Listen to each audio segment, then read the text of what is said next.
জুলাই মানবতা বিরোধী অপরাধের মামলায় শেখ হাসিনার বিরুদ্ধে যুক্তিতর্ক উপস্থাপন শুরু করেছে প্রসিকিউশন। রবিবার আন্তর্জাতিক অপরাধ ট্রাইব্যুনালে চিফ প্রসিকিউটর জুলাই আন্দোলন দমনে হাসিনার নারকীয় ভূমিকা তুলে ধরেন।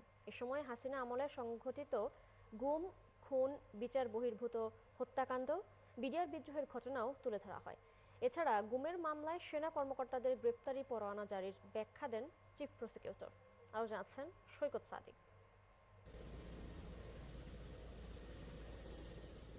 আন্তর্জাতিক অপরাধ ট্রাইব্যুনালে ক্ষমতাচ্যুত প্রধানমন্ত্রী শেখ হাসিনা, পলাতক সাবেক স্বরাষ্ট্রমন্ত্রী আসাদুজ্জামান খান কামাল এবং সাবেক মহাপরিদর্শক চৌধুরী আবদুল্লাল মামুনের বিরুদ্ধে বিচার চলমান।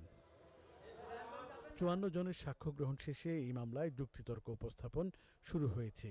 চিফ প্রসিকিউটর তাজুল ইসলাম প্রথম দিনে এই মামলার পটভূমি সহ বিস্তারিত তুলে ধরেন।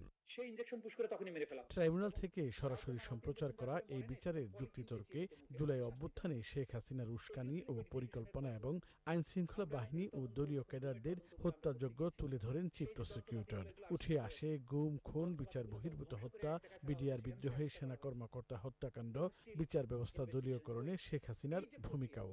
গত ১৫ বছরে প্রথমত ক্রসফায়ারের নামে বিচার বহির্ভূত যেভাবে হত্যাকাণ্ড ঘটানো হয়েছিল সেগুলোর বর্ণনা তুলে ধরেছি।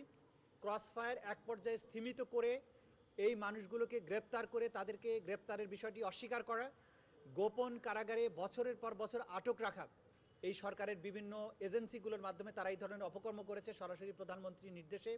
তার অন্যান্য যে সহযোগী যারা ছিলেন ক্যাবিনেটে, বিভিন্ন প্রশাসনের বিভিন্ন জায়গা, তাদের মাধ্যমে এই কাজগুলো যে করা হয়েছে একটা সিস্টেমের আওতায় এবং এটাকে একটা কালচারে পরিণত করা হয়েছিল, সেই প্রেক্ষাপটগুলো আমরা বর্ণনা করেছি। শেখ হাসিনা গণভবন ছাড়ার আগে শেখ রেহানা ও সালমান এফ রহমানের অডিও বার্তার কল রেকর্ডও শোনানো হয় ট্রাইব্যুনালে।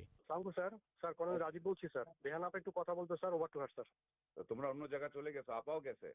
জি ভাই, তো আপনি আমরা যদি বাইর হইতে পারি আমরা বের হয়ে যাবো। আনিসুল হককেও বের করে ফেলিস সাথে। মার্শাল ল ডিক্লেয়ার করতেছে না সে বক্তা। ওইগুলো এখন কাম দেন না, ইউ শুড লিভ ইমিডিয়েটলি। এদিকে সেনা কর্মকর্তাদের বিরুদ্ধে ট্রাইব্যুনালে গ্রেপ্তারি পরোয়ানা যথাযথ কর্তৃপক্ষের কাছে পাঠানো হয়েছে। তার রিসিভ কপি প্রসিকিউশন পেয়েছে বলেও জানান চিফ প্রসিকিউটর। আমি বলেছি আপনি রেজিস্ট্রার অফিসে খোঁজ নিয়ে দেখেন, আমরা জেনেছি যে এটা পৌঁছে গেছে।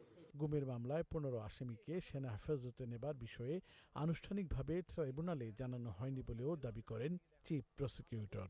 আনুষ্ঠানিকভাবে ডকুমেন্টারি পদ্ধতিতে কেউ বলেননি যে আটক রাখা হয়েছে। মিডিয়াতে যেটা এসেছে সেটাকে আমরা আমলে নিচ্ছি না। সৈকত সাদিক, ৭১, ঢাকা। চাকসু নির্বাচনের